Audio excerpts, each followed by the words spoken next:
চালিত রিক্সা নিয়ে মধ্যবিত্তের একটা অহেতুক করে নিয়ে আসছে। এটা বন্ধ করে দিতে হবে, কারণ কি এটা বিপজ্জনক, এটা অ্যাক্সিডেন্ট করে। তাহলে বলেন বিপদ কমানোর জন্য কি করা যায়? আমাদের দেশে কি ক্রিয়েটিভ ইঞ্জিনিয়ারের অভাব আছে যে এইটাকে তুলনামূলক নিরাপদ যানে রূপান্তরিত করতে পারবে? কিছু হইলেই বন্ধ করার চিন্তা মাথায় আসে কিভাবে?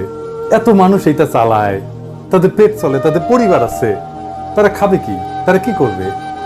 আমরা একটা অদ্ভুত দেশ তৈরি করছি রে ভাই। হকার উচ্ছেদ করো, বস্তি উচ্ছেদ করো, ব্যাটারি চালিত রিক্সা উচ্ছেদ করো, যেখানে গরিব সেখানে জুলুম। বাংলাদেশের দুর্ঘটনা কিসে হয় বেশি, সবচেয়ে বেশি? জানেন? জানা আছে 2023 সালে সবচেয়ে বেশি দুর্ঘটনা হয় সড়কে মোটরসাইকেল দুর্ঘটনা, 2031টা। মোটরসাইকেল তো কন্ট্রোল বেশি। আপনারা যারা বলেন যে ব্যাটারি চালিত রিক্সা কন্ট্রোল কম, তো মোটরসাইকেলে কন্ট্রোল বেশি, ওখানে কেন অ্যাক্সিডেন্ট হয়? তাহলে সবচেয়ে বেশি অ্যাক্সিডেন্ট হয় কেন মোটরসাইকেলে? অ্যাক্সিডেন্ট করে, এটাই যদি যুক্তি হয় তাহলে তো মোটরসাইকেল আগে